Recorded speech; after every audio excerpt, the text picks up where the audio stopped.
from the TV30 studio, here's Jim Schneider.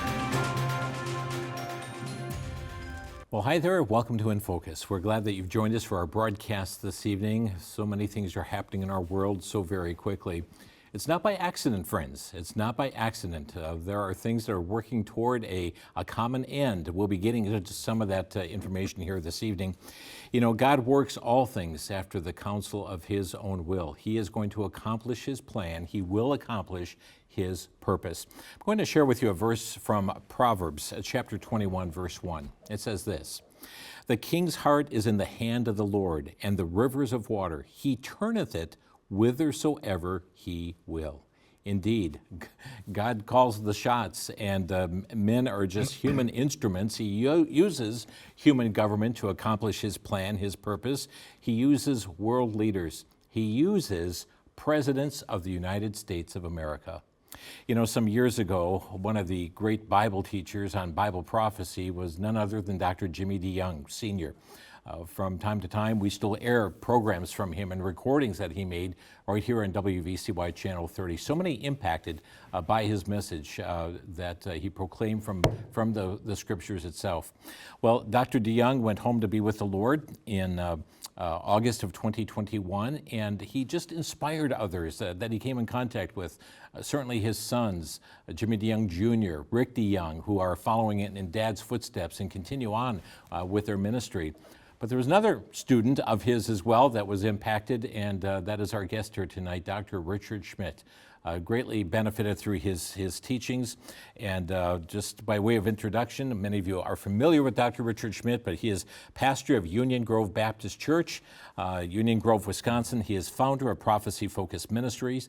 His TV program, Prophecy Focus, airs every week here on TV30. He also has a radio program, Prophecy Unfolding, that airs on WVCY Radio. Spent some 32 years in law enforcement, and even that of acting sheriff in Milwaukee County. He's also an author of multiple books, including Are You Going to a Better Place?, Daniel's Gap, Paul's Mystery, Tribulation to Triumph, the Olivet Discourse. He has written on globalism, the Great World Consumption, artificial intelligence, transhumanism, and the de-evolution of democracy. And now he has transcribed and expanded messages, lectures by Dr. Jimmy DeYoung in a book called Presidents, Politics, and Prophecy. And Dr. Schmidt, thanks for joining us here tonight. Well, it's my pleasure. I'm looking forward to this time. Yeah, certainly a lot of information you have packed in this book, but so in essence, you co-wrote this with Dr. Jimmy DeYoung. Tell us the impact that he had on your life. Well, Dr. DeYoung, I met him some years ago.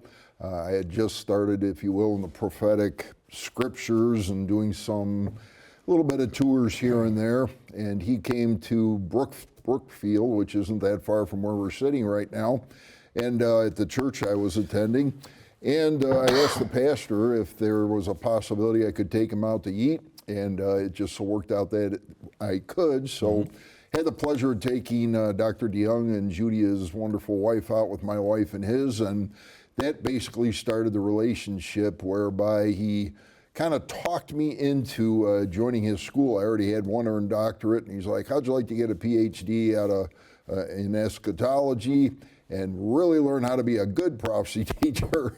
So he kind of sucked me in, and boy, that just started a relationship. And every year we'd meet together. I'd be at his classes, see him at different places around the country.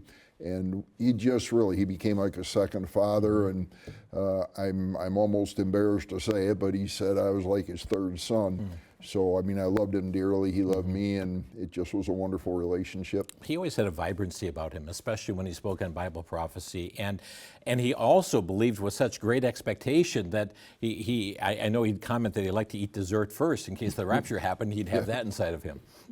Well, Dr. DeYoung, he was so convinced, and I mean, I don't know too many people, when we talk about the rapture, it's like, well, you know, it's going to happen soon in our life, but it's a very comme ci, comme ça kind of thing. Dr. DeYoung was dead set that he was going to go up in the rapture instead of face death. Well, his faith and his love for the Lord, unfortunately, he went home to be with the Lord before the rapture, so he got there ahead of us. But boy, he was just so dead set that the rapture is going to happen any second, and it still could. It could be today. It could. Well, one of the topics that he lectured on and spoke on is this topic, Presidents, Politics, and Prophecy. And what is it about this book that drew your interest? I mean, he's lectured on many, many things, but there's something about this that drew your attention, say, let's get this in print, let's look at those lectures, and then you even expanded upon those. Yeah, it's interesting because I love prophecy today, which is the Jimmy DeYoung ministry, and now Jimmy DeYoung Jr., and as you mentioned, Rick DeYoung a little bit earlier. I just love those individuals, and they've had such a major impact on my life. So I was praying, I was asking the Lord, I'd really like to do a project with our organization, Prophecy Focus and Prophecy Today. And I was walking, which I do every day, praying and asking the Lord, what would be a good way to combine our ministries and do something together? And the lectures that had come out, which are very timely on presidents, politics, and prophecy, it just hit me. That is been, if you will, in some CD series. There's a DVD that's got part of the information in it. But I was like, boy, wouldn't it be wonderful if we could take all that information, bring it into today's genre, if you will, update it and expand it. He was not able to write on President Trump and President Biden, and I was like, boy, we can add on those two presidents, which have had a major impact on things in the Middle East and Israel. So I called up Jimmy and Rick and said, hey guys, what do you think? And they're like, no brainer, let's do it. Sure. So that's basically how it came about. This book is actually based on a key verse from the book of Revelation. It is. Revelation 17:17 states this, for God has put it into their hearts, speaking of rulers, to fulfill his purpose, to be of one mind, and to give their kingdom to the beast until the words of God are fulfilled. Well, Dr. DeYoung really keyed in on that first part of the verse, Revelation 17:17, and that part is, for God has put it into their hearts to fulfill his purpose. What does that mean to Dr. DeYoung? Well, it simply meant every single person that God allows to be in, if you will, power, government office, that he specifically is going to use his sovereign will to make things take place, whether they're, if you will, an honorable, godly king, emperor, whatever they might be, president, or quite frankly, even if they're opposed to God, God somehow miraculously is able to put into the minds of these leaders things that will accomplish his sovereign will. So as we take a look at really the history of this world, the concept that God uses political leaders, can we really see this? I mean, I know that as you respond, we're going to put up an image from the book of Daniel as well. And how has God used world leaders through history? Well, it's amazing because if we look at the history, the biblical history, it's all basically laid out, as you stated in the book of Daniel, really lays it out. But here's the world powers that have existed and basically that the Bible talks about. So we start out with Egypt, Assyria, Babylon, Medo-Persia, Greece, and Rome. All of these empires have been run by individuals, and God has used them to either help or to chastise Israel.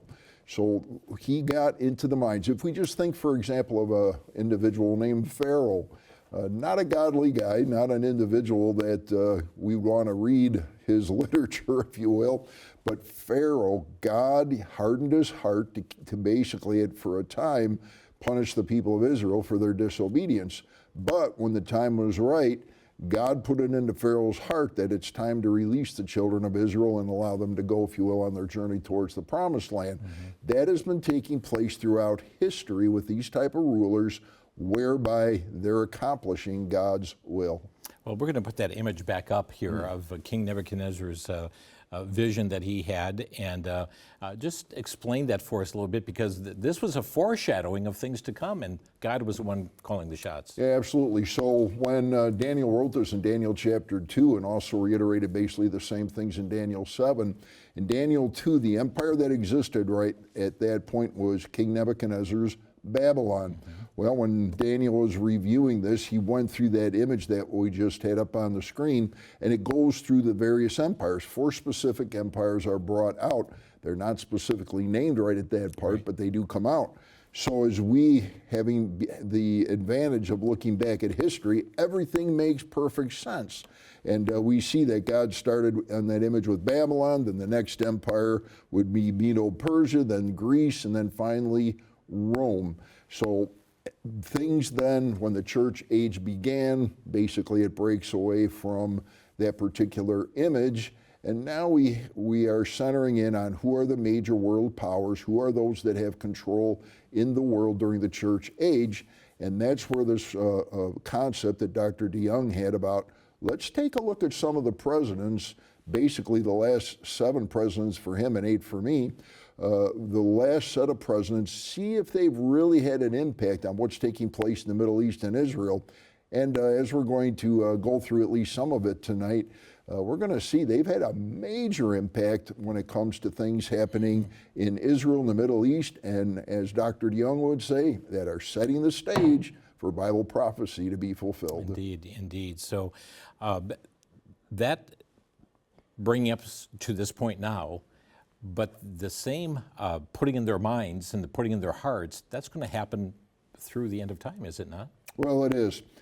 Again, God allows people a lot of free will to do as they please, but there's certain things in God's sovereign plan that have to take place.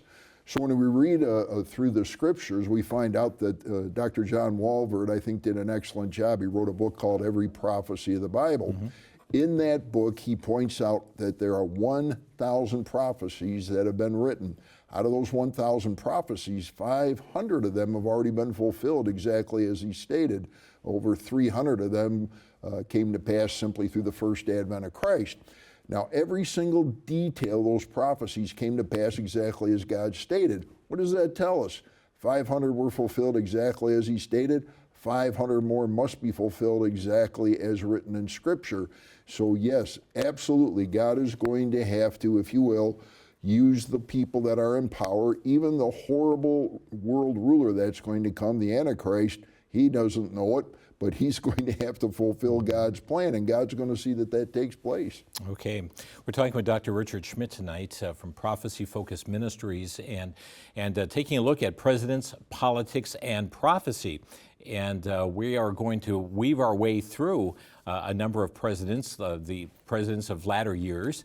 As a matter of fact, Dr. DeYoung passed away, as we mentioned, in 2021, and August of 2021, and it was actually, he had really presented information just up to about the Trump administration, the first Trump administration, and so that's where you really pick up with his writings and take off with this. But you go from President Jimmy Carter then to now Donald Trump, and through the Biden era as well. But let's begin with Jimmy Carter. Let's work our way through the presidents and things that happened that, again, using that phrase, the stage is being set for Bible prophecy to be fulfilled, God working through these human instruments and put in their hearts this information. Let's talk about Jimmy Carter and his significance to all of this. This would be James Earl Carter, Jimmy Carter. All right, well, back in 1978, President Carter had a major impact. He got Anwar Sadat from Egypt, Menachem Begin from Israel, and basically came about, got these two major powers together that had not been, if you will, on friendly terms, and the Camp David Accords were signed at that point underneath Jimmy Carter. When you think about it, Egypt and Israel, which of course totally different countries, totally different, if you will, value systems, and yet somehow Jimmy Carter said, listen, we've got to get peace in the Middle East. That's the mantra that's been since Jimmy Carter, all through the presidents up to President Trump today. So when we see that, he started that. In 1979, though, a major event took place under the Carter administration. Basically, our government and others said, listen, we got to get rid of the Shah of Iran. We've got to take this guy down. He's somewhat problematic, so let's just get rid of him. President Carter said, sounds like a good idea to me, and basically our government was instrumental in taking down the Shah of Iran. Well, that sounds like a good thing to us today, especially knowing about Iran, But unfortunately, the Shah was nothing compared to what stepped into the vacuum that was created by his absence. And an individual that is a household name, Ayatollah Ali Khamenei, stepped in and basically took his place, and as we know, became one of the great leaders of terrorism out of Iran. So what Jimmy Carter probably thought was going to be a good move ended up being a rather horrible move when it came to the terrorist type of activity. Yeah, there was not the hostile relationship between the United States and Iran at that time. It was, I mean, cordial as far as relationship was concerned, but it couldn't be more hostile than what it is at this point. Right, and it all started based on that decision that somehow God said, listen, we've got to set up things in a different realm. When you look at the prophetic picture, specifically Ezekiel 38 and 39, Iran is going to be one of the powerhouses that is going to attack Israel in the prophetic future. So again, these things basically, even though we may not appreciate what happened with that particular government, still God has a plan. Iran is going to be a massive hostile country when it comes to Israel in the prophetic future, and that country is now set in place. And again, their hostility, Israel being viewed as a little Satan, and the United States, well, the big Satan. The big Satan, the great Satan, right. and so that hostility continues. Rather remarkable, though, that they signed a peace treaty? It is, because when you look at countries that you're looking at, a Muslim country versus a Jewish country, and again, it's like, this just, how are you ever going to get these two together? Right. Well, in God's sovereign will, he decided to, at least for the time being, put some peace there. It just wasn't time. God is not going to allow Israel to be destroyed ever for that fact, but until that the wars are ready to be put in place after the rapture of the church age, when the Gog and Magog battle will take place, those things have to go in God's order, not before it and not after. There's a quote in the book I want to share. It says, the worst decision President Carter made was when he awakened the Islamic world and the Islamic Republic came into place. There really was a great awakening, and not for the world's good. No, again, and I always want to make it clear when we're talking about the Muslim people, I don't ever want anyone to say when we're talking about the Muslims that we hate them as a people group. Quite frankly, Jesus Christ died for all people, including the Muslim people, and even though we absolutely as Christians can't accept their doctrine, can't accept the terrorism, can't accept some of their policies, the thing is, God put them in place. Again, we need to love them as Christians and share the gospel, but under no circumstances are we going to bow to their religion. So this is not so much against Muslims as it is against Islam.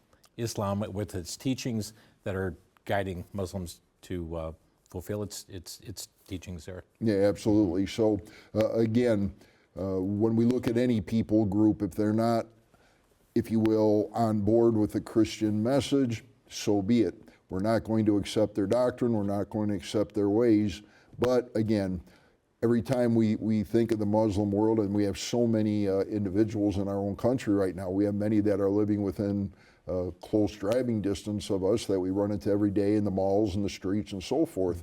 They need Jesus Christ. Right. They need a heart change. But again, we are not under any circumstances going to accept their the Quran or their lifestyle, or definitely not Islamic jihadists as something that we should entertain. So in essence, former President Jimmy Carter ignited the Islamic world, so to speak. Again, we have to watch. We're going to see the big picture of this because the stage is being set for Bible prophecy to be fulfilled. And after him was President Ronald Wilson Reagan. And I'd like you to comment on him and the impact that he had. We know that things were not the same in the Soviet Union after President Reagan. Yeah, and again, when you talk about the Soviet Union, which is the new name, of course, now we call it Russia, and Russia is a major, major factor, of course, in Bible prophecy. Again, we keep going back to the Ezekiel 38, 39 scenario, where Russia is going to be the big powerhouse that's going to literally get the other Islamic nations rounded up to attack Israel in the future. But let's take a look at Ronald Reagan. Basically, some of the things he did weren't necessarily directed toward the Middle East, but on basis. He was definitely against the anti-communist things that were, or against the communist things that were taking place. He was trying to keep America, if you will, away from the socialist, the communist, the Marxist type agenda. So he was very strong on that. You talked about in 1987, he did go to Berlin to the Brandenburg Gate, and everybody is fairly familiar with the 6 words that he said, which were, "Mr. Gorbachev, tear this wall down." And as you stated, that actually began the fall of the Soviet Union.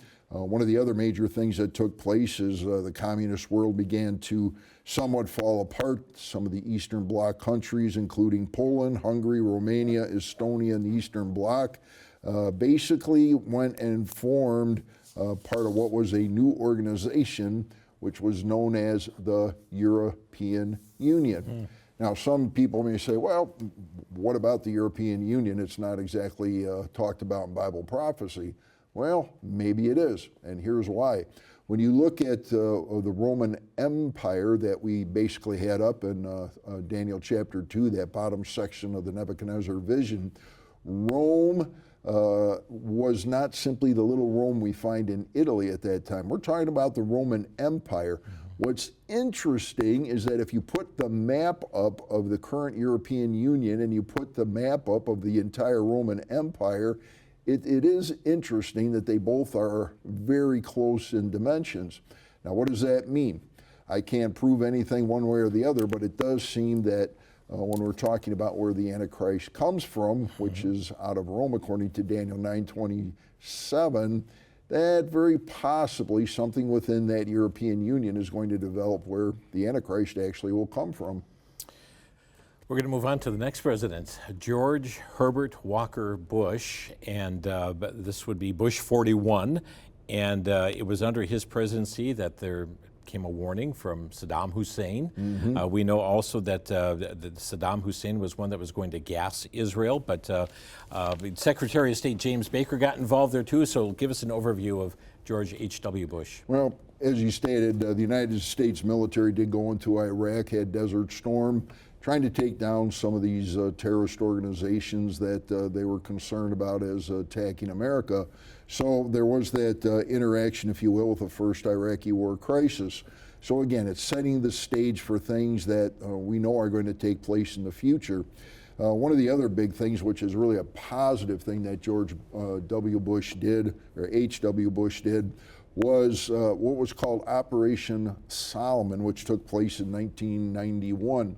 What that operation was is the Ethiopian Jews that basically were still in Ethiopia.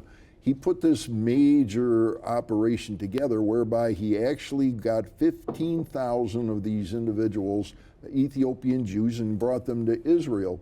In fact, if you go to Israel today and go through the city of Jerusalem, you'll find a major section where these Ethiopian Jews are. They have their own church, if you will, synagogue.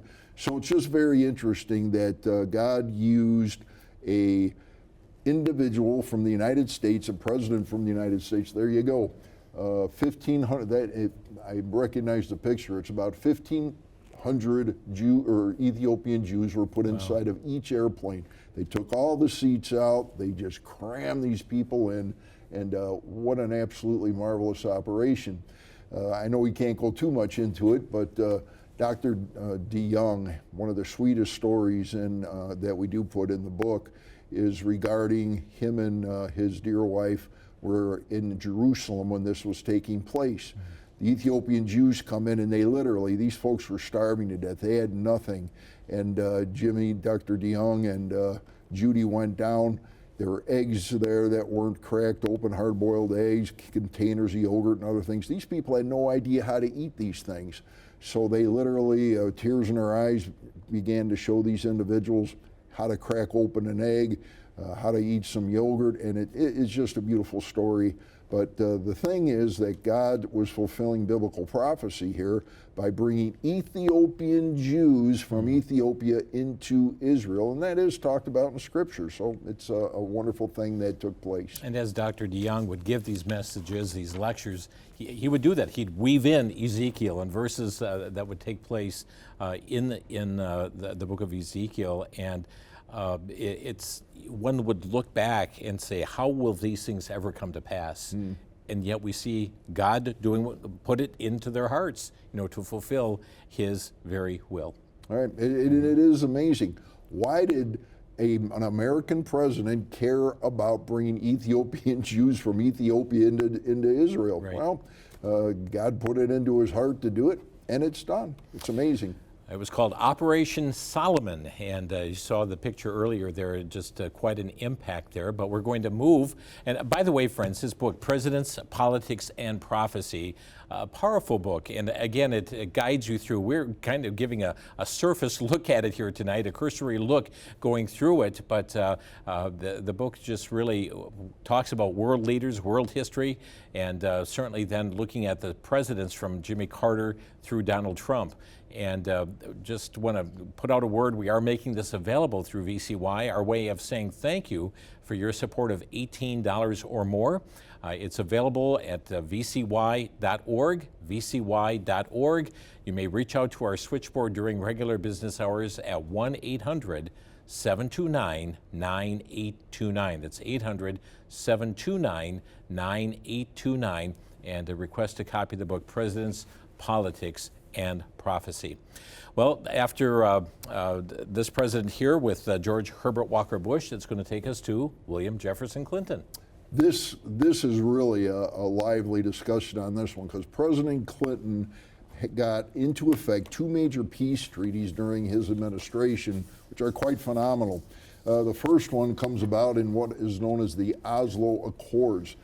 President Clinton managed to get Yasser Arafat, the head of the PLO, the Palestinian Liberation Army, and Yasser Arafat and the head of Israel, and he got these together, Yitzhak Rabin as well, and they somehow, now according to the historical piece on this, Yasser Arafat, he really didn't like this concept, but he kind of, for whatever reason, and all he can do is say it's a God thing. The first thing they made him do was take his gun off. I mean, he was a military guy. Taking his gun off was like, you just don't do that. But somehow they got him to take his gun off before he went on stage. He got him up there. He literally got them to shake hands, which they're seeing that picture. That's unheard of back in that day. But President Clinton, through some, I just call it miraculous work of God, got these two together in 1993, and they signed a peace treaty, which is an amazing thing. Another major one, which has to do with Jordan, is he got together King Hussein of Jordan, and as well as the Prime Minister of Israel at that time, Yitzhak Rabin, and these two signed a peace treaty.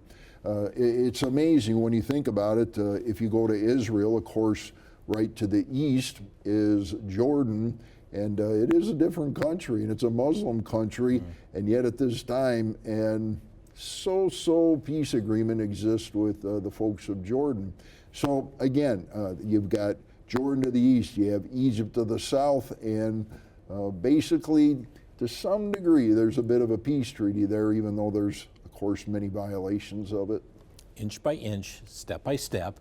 And if we had a 1,000-piece jigsaw puzzle here tonight, there's just another piece that got put into place into the big picture here. Yeah, absolutely. So what we're going to see, though, even though there's peace at this time, even though Israel is being kept, if you will, together, and it's so difficult to describe how God has been watching over Israel, keeping it in place. Again, we could get to the modern scenarios, which we won't do right now, but all of the time, God could not allow Israel to be destroyed. He had to set up these peace agreements, if you will, so Israel at least be in a pseudo form of peace. and God's will is being fulfilled. Israel is stable despite the fact she has so many enemies. There's still some stability there. Well, there's so much more in the book, ladies and gentlemen, on each of these presidents and world leaders and things that are going on. For sake of time, we're going to propel ourselves to the next president, which would be George W. Bush. And my 9/11 comes to our minds immediately when we think of the Bush 43 presidency. Right. Well, under George W. Bush, we look at the September 11th, horrible things that happened with the Twin Towers in our country. Major violation, if you will, of our peace with the Islamic terrorist world. And this was the impetus to take down Saddam Hussein, who you mentioned a little bit earlier. He had come to strong power, and basically he had to be eliminated. So that is what took place, and they went to, of course, Babylon, where Saddam was taken down, into Iraq, and it was just a major thing that had to happen. So Babylon, and people misread a little bit of this in the prophecy. God talks about Babylon being utterly destroyed. Babylon is not utterly destroyed at this point. God temporarily, if you will, allowed Babylon to be taken down, the terrorist individual Saddam Hussein to be taken down, but Babylon is not done yet. It still exists today. You can still go there. So Babylon, according to Revelation 17 and 18, is going to rise up again in a major way, and God will eventually destroy Babylon, take it out completely and destroy it. But Babylon was getting too powerful. Saddam Hussein was getting too powerful. And and again, Dr. Jimmy DeYoung had stated, Babylon was getting ahead of themselves prophetically. So from Dr. DeYoung's perspective, he sent in a cowboy from Dallas, Texas to get rid of Saddam at that point and to put Babylon in check until she's supposed to rise up at the tribulation period time. There's much more, again, other George W. Bush, but let's go to Barack Hussein Obama. This is, of course, one of the presidents that has emboldened the Islamic world. The first trip that President Obama made happened to be to Cairo, Egypt. I happened to be going to Egypt on a tour at that time with a tour group, and it was amazing that after he had been there shortly before our tour group got there, we flew into Cairo, went into the airport, and you would think there'd be a picture of an Islamic leader or one of their people, but you looked on the wall and it was about a 30-foot high wall, and the picture was of President Obama, just a huge picture of him, which I found very interesting. Bottom line is President Obama made it very clear that we would not be attacking any of the Islamic nations, but that they would be allowed to stay in place. So again, we look at what President Barack Obama did was he literally emboldened the Islamic world. And I'm going to stop you there for just a second, because earlier we talked about Jimmy Carter awakening the Islamic world. Now, you're using a different term here, Obama emboldened the Islamic world. Right. And what we've seen now, and when we look at again, and again, we always go back to the biblical scenario. When we look at who is going to be the major players in the future, and again, it all comes back to this passage in Ezekiel 38 and 39. All the Islamic nations are one day going to rise up and attack Israel. What we're seeing now is those nations, and President Obama basically, again, he emboldened them, he empowered them, he said go for it. The Iran nuclear deal and all these things that started to come about all happened because President Obama set the stage that the Islamic world awakened, put them in power, and strengthened them. So it's a very, if you will, horrific kind of a situation. But even though I don't like it, even though the American people may not like it, God said, listen, this has to happen to set the stage for Bible prophecy to be fulfilled. So under his presidency, under Obama, we saw things like Arab Spring, we saw Benghazi, and the Iran nuclear deal. Comment on that. Yeah, the biggest one that is just, I mean, we just shake our heads as Americans. Why would an American president allow the Iranian people to have nuclear warheads especially when their main target would be the United States and Israel. It just makes absolutely no sense to the common mind. So people can conjecture as to why that took place, why an American president would allow it to happen. But if you look at the prophetic picture, even though God's not going to allow it to happen at this moment, at the right time, there is going to be a massive movement to try and take out Israel. The one thing that does concern me, though, even as a prophecy student, is America is not listed in the scriptures. I don't know if someday that this is going to come back. Of course, the current president is not going to allow this to take place, but let's assume the rapture may not happen. It may be delayed. God may tarry. And Iran decides to get that nuclear warhead going. Is America in jeopardy? The answer is we don't know, but it's interesting. There's so much more information, friends, that we could bring out as it relates to Barack Hussein Obama. Even that middle name says something too, does it not? It does. Again, when we're looking at an individual who he outright denied that he was Muslim, even though he was kind of the Muslim people. But again, we have to take their word for it. But his name, his background, and potentially even his beliefs revolved around the Islamic world. And again, friends, in the book, you'll find out how he emboldened Islam to take place. Well, we're going to propel ourselves. There's so much more that could be said just under that administration. But let's talk about President Donald Trump. This would be Trump 45. Yeah, well, we go back two presidents now, even though one and the same with 45 and 47. But Donald Trump really switched the entire scenario for his administration from what the previous president had done. President Trump, again, many folks know that his son-in-law, Jared Kushner, is an Orthodox Jew, married Ivanka, President Trump's daughter. Ivanka, if you will, proselytized or changed her religion, if you will, to be an Orthodox Jew, which is interesting in itself. But again, I don't think that President Trump specifically was trying to be favorable to Israel simply because he had relatives that were Jewish. But some of the things that he did do, first thing, which was a major movement, and many presidents had talked about it but never accomplished it, was to move the American embassy to Jerusalem.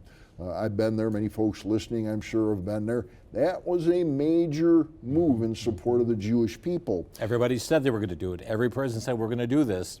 Only Donald Trump did it. All right, and I think it was a wonderful thing and to be applauded. Another thing he tried to do and did do, but we're seeing the current war that it's not working out as well as maybe we would like, but he wanted to recognize Israel's sovereignty over the Golan Heights, which is the northern section of Israel that's been hotly contested with the Islamic world.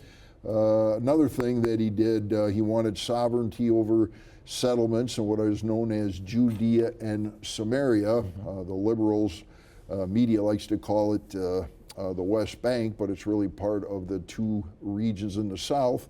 Another thing he did was he did an executive order for Judaism to be nationally known and recognized not only as a religion but as a nationality, whereby they would have protection, if you will, under civil rights acts. In May 2020, again under his first administration, he signed a bill called Never Again Education Act.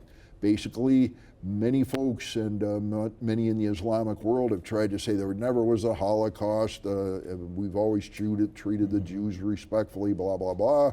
But what happened? Horrible anti-Semitism. President Trump was aware of it, and he said, listen, here's what we're going to do. I'm going to make it basically put this act out to make sure that the Jewish people, the 6 million Jews that were slaughtered during the Holocaust, that will never be forgotten. We're going to come back to him again, but we're going to move on to Joseph Robinette Biden and the 46th President of the United States. And did he further set the stage? Well, what do we see? President Biden was kind of an anomaly when it came to his relationships with Israel and with the Palestinian people. Much more, I would say, political in trying to get votes more than worry about the national or Middle East or Israeli scene. So you saw that he constantly was flipping back and forth. Well, I'm going to support the Palestinians today. Well, I'm going to support Israel today. I'm not going to like one or the other on a particular day. And that, of course, cost him tremendously in the political picture. But some of the things that are interesting is on October 7th, 2023, of course, is when the horrible barbaric acts from Hamas took place. And just horrible things that did. The issue being then is President Biden, for some time, he was supporting Israel at one point. He was not supporting Israel at one point. He was helping them with weapons. Then he wouldn't help them with weapons. It was just a back and forth issue. So it's very difficult. It's like, did he really support Israel or didn't he? We've watched interactions with him and Prime Minister Netanyahu, and sometimes it was friendly, sometimes not. But the fact is, America has invested, even under President Biden, billions of dollars of aid. The Iron Dome is much of protecting Israel and has done a phenomenal job. A lot of that money has come from American taxpayers, and I support that. It's been a wonderful thing. So again, the biggest issue with President Biden, and it hasn't come to pass, nor do I think it ever will come to pass, is he tried to put into place a two-state solution. In other words, a Palestinian state and an Israel state. Well, again, biblically, the Jewish people only have 10% of the land that God has promised to give them in Genesis 15, and a two-state solution is just looking at dividing up more land, causing more issues for the Jewish people. So again, people need to understand, politicians need to understand, which they don't, that what's taking place in the Middle East right now, it is not a political war, it is a religious war. And the Palestinians, Islamic run, believing in the Quran, there's no place for Christians, there's no place for Jews. You're either a follower of Allah, or we don't need you and you should be taken out as an infidel. Well, you've heard the mantra, from the river to the sea, Palestine will be free. In other words, we're going to wipe out the Jewish people and take over the nation of Israel. And how do you have friendly, neighborly relationships with somebody who wants to undo you? I'm going to ask our fellows here to put up on the screen a picture again of Donald Trump, 45. As the 45th president of the United States. And we're going to see a contrast here in just a moment. So here we have President Trump, 45. This is the official photo from the White House. Now let's take a look at President Trump, 47, with his official photo. Okay, a very determined president here as he started a very contentious campaign for 2024. And we saw him winning both the popular vote as well as the electoral vote, and coming with really boots on the ground, ready to go from day one. And what we're seeing, President Trump now has nothing to lose. He can't run again for the presidency. I believe he, and by his own admission, he very much stated he learned a tremendous amount during that first presidency, and this time, he knew, and he's been watching, and of course that's why he got elected. Our country has all but been destroyed by the last administration. I won't go into the name calling and so forth, but also the American people are fed up with it. Every single thing that mattered to the American people was being destroyed by the previous administration. Our freedoms, our economy, the oil supplies, inflation, everything was just going in a horrible direction. One of the huge things, and of course now this gets into the biblical prophetic scenario again that took place under the last president, was the opening up of the borders to allow hundreds and thousands and millions of potential terrorists to enter into our country. And that's absurd that this has taken place. So when you look at that second picture of President Trump, he said, enough's enough. I'm not playing games. We're not going to have nothing but politics. I'm going to hire the best that are going to work their tails off, so to speak, and get this country back where it needs to be, get us where we're protected properly. So it's very interesting. When we look at the prophetic scenario, the opposite of what will take place is happening in our country right now. I don't know if God is giving us a reprieve, which the Christian community has been praying fervently for the last 4 years. It appears that it is, that our freedoms are back intact. He's supporting the Christian message, which quite frankly was being ignored under previous administrations. So I look at it as God has given the Christian community a tremendous opportunity under the current president. We have the opportunity, like never before, to get the gospel out, to be supported. Our First Amendment rights are going to be protected. And boy, it's time to get to work, just as the president is in Washington, so the Christian community and the Christian churches need to do the same in our local areas. Friends, so much information, and want to have time. We want to open some phone lines here. If you have a question you'd like to ask on our topic or Bible prophecy related question tonight, time is short, but so get on the line right away with us, 414-935-3030. 414-935-3030 or 1-800-733-8830. That's 1-800-733-8830. We welcome your calls here tonight, your questions, and we will sometime, but we are just in our new studios yet. We will get texting up soon here in the not too distant future, but now call in with your questions, 414-935-3030 or 800-733-8830. We've covered a lot of ground here this evening, lots of information, but we'd like to take your questions as it relates to these issues or Bible prophecy related questions. Again, 414-935-3030, 800-733-8830. We'll keep these numbers up on the screen. But there is more to come. I mean, we don't know how much longer, but as you said, Christians, this is a time for them to get busy. And it is. One of the easiest things for the Christian community to do is to get complacent when things are going fairly smooth as they are right now. Usually when the Christian community rises up, it's after a horrible, terrible event takes place, a catastrophic event that shocks the conscience, whereby, oh, we need to get back to church, we need to get back involved, we need to start sharing the gospel again. I'm hoping that pastors, and I'm hoping that those that have Christian media outsourced and so forth, that will use this platform to say, listen, folks, the time is now. Don't waste the peace that we currently have. Wow. Let's go to the phone lines here tonight, and lines are open. Let's begin with Kelly in Waterford. Hi, Kelly. You're on the air. Hi. I just want to make a comment about, I mean, I know the focus is on Israel and everything, but they're like everywhere. The whole planet is under attack. You know, you like to say, you don't even know who's standing next to you in the grocery store. They're just everywhere. They're saturated. And people need to be alert, like, hey, they are everywhere, and they mean business, and they mean to take us out. You're referring to? The Islamic State. Okay. Thank you, Kelly. We'll comment on that. Thank you for the call here this evening. And let me just mention here that as Kelly is talking, that the whole matter of Islam is, for that designed purpose, is to take us out. I mean, that's what Islam teaches. Well, when you examine the Quran and what is inside of it, again, it's very specific that individuals that are called infidels in the Quran, which includes the Christians, it includes the Jewish people.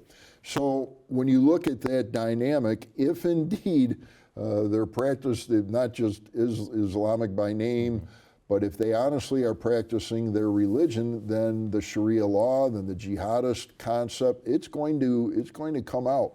So again, I appreciate what Kelly said. Again, I don't go into a store when I see an Islamic person and wonder if they're going to kill me. I see these individuals, and I don't care who it is, we always should be vigilant and take care of ourselves, if you will, from a personal perspective.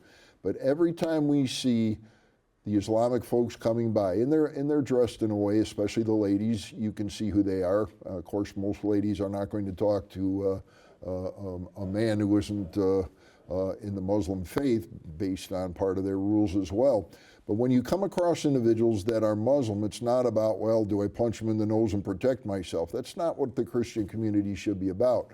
Our job, our mission is to do what Jesus Christ told us in Luke chapter 19, verse 10, which is to seek and to save those that are lost. Christ Jesus came into the world to save sinners, 1 Timothy 1:15.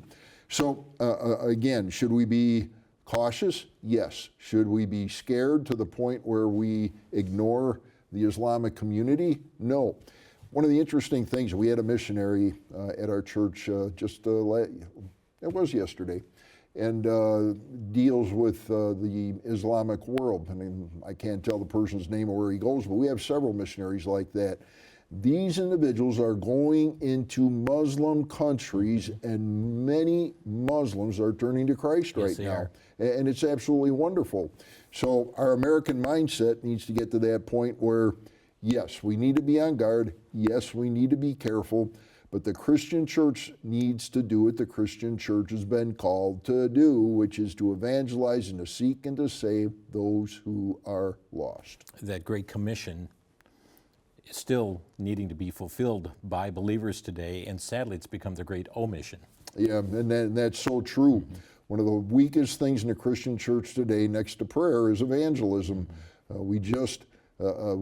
It's just so difficult for so many people to have a burden for souls, to realize that there is a hell that's alive, it is real, and those without Christ will end up in that place. Let me give out the phone number again. If you have a question you'd like to ask as it relates to our topic, relates to Bible prophecy, our telephone number is 414-935-3030, 414-935-3030, or 800-733-8830.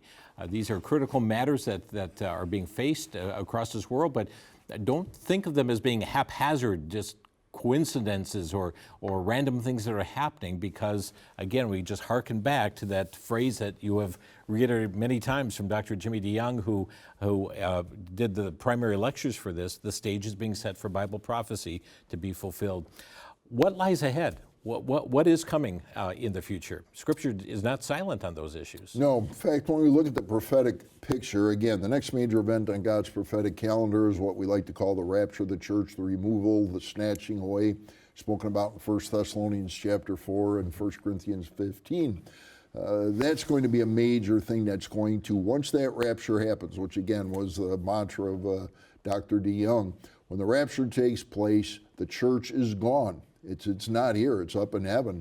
So what's going to take place? Daniel 9:27 tells us the Antichrist is going to come on the scene. Amazingly, he's going to do a peace treaty with the Jewish people, something that they haven't had in a very, very long time. They're actually going to have peace for the first 3.5 years of the 7-year tribulation period. However, there's going to be horrible, devastating things taking place. People can read Revelation chapter 6 through 16. It goes through the major judgments that'll be taking place, the seals, trumpets, thunders, and bowl or vial judgments. So horrible things are going to be coming, but the first major event is God getting us out of here. Mm-hmm. So that's next on the prophetic calendar, and we're going to take another call. We've got another Kelly calling in from Mayfield. Is it Mayville? Mayville, go ahead, you're on the air. Yes, I just wanted to say that we are actually fighting a spiritual battle, and I want to remind you of Ephesians 6:12, which says, we wrestle not with flesh and blood, but against principalities, against powers, against the rulers of darkness of this world, against spiritual wickedness in high places. So. Thank you for raising that. I appreciate the call here tonight. Let's comment about that spiritual battle that this Kelly talked about. Yeah, boy, that is so real and so relevant right now. It's always been relevant. Kelly brought out the fact that in Ephesians chapter 6, it talks about the spiritual armor that every one of us needs to put on every single day, from the moment we get up to the moment we go to bed. We've got to be walking with God, praying. Are we walking in a righteous way? Are we shielded, if you will? Do we have faith? Do we have righteousness? Are we doing the things, the disciplines that God has asked us to do? It is so easy in our country today to get complacent, to fall away from realizing that we are under constant attack every moment of every day. So putting on that spiritual armor is key, and I couldn't agree with Kelly more. Very good. Friends, again, we welcome your phone calls here tonight for inFocus, talking about critical matters. Let me ask you that. Why does all of this matter? Well, it all matters for a couple of reasons. Number one, there's no other book besides the Bible, the Scriptures, that point out exactly what is going to be taking place. The many that are listening are Christians. They love the Lord. They want to follow Him and want to do His will. The key thing is this just solidifies and it just exponentially shows that what God has been doing and is doing, all the prophetic scriptures, which of course is the main thing that I love. Why? Because they show what God promised to do, He's done. What we're seeing today happen in Israel and other countries are literally, all you have to do is read some of the pages of Scripture and you'll see what's taking place lines up perfectly with what God said.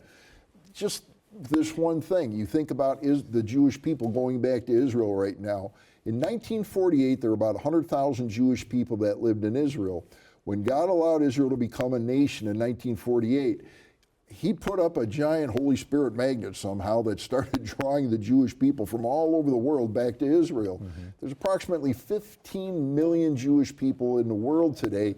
7.5 million of them have gone to Israel. They've left their jobs, they've left their friends, they've left their homes, and they've made what's called Aliyah, or going up to Jerusalem. God is fulfilling what He said in Ezekiel 36 and 37, that He would draw His people back to Israel. And it's happening right now while we're watching it. To me, it's just an amazing thing.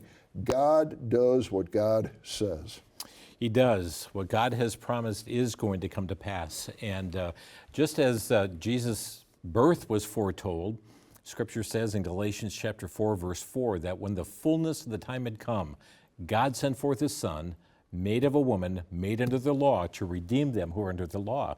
But when the fullness of time, at just the right time, and though we don't know God's calendar, we know that just the right time, these events are going to be put into motion as well. Yeah, and again, we'll go right back to what we started with at the top of the program. Revelation 17:17, for God has put it into their hearts, the rulers, if you will, the kings, those that have political authority and power. God has put it into their hearts to fulfill His purpose. God's sovereign will cannot be overcome. It can't be thwarted. It can't be done away with. Friends, again, if you'd like to obtain a copy of the book, Presidents, Politics, and Prophecy, we are making it available through TV 30 here, VCY, by saying thank you for your support of $18 or more. You can go online to vcy.org, or by calling 800-729-9829 during regular business hours. I also want to mention that you are pastor of Union Grove Baptist Church, Union Grove, Wisconsin, and you can find the church located at 417 15th Avenue. That's Union Grove. The church phone number 262-878-1264. The website myugbc.com. Union Grove Baptist Church, myugbc.com. And then also your ministry address as well, prophecyfocus.org, Prophecy Focus Ministries, prophecyfocus.org. Well, thanks for putting that out there. We enjoy people that live in our community and from all over the Milwaukee land area. Folks come to our church, and of course we're not 100% prophecy. We teach the whole counsel of God, but certainly prophecy is such a major important thing that unfortunately many churches, pastors refuse to speak on it. We don't shy away from it. We embrace it. Thanks for being with us tonight. Well, thanks so much. Dr. Richard Schmidt and friends, thank you for joining us here on inFocus. Good night.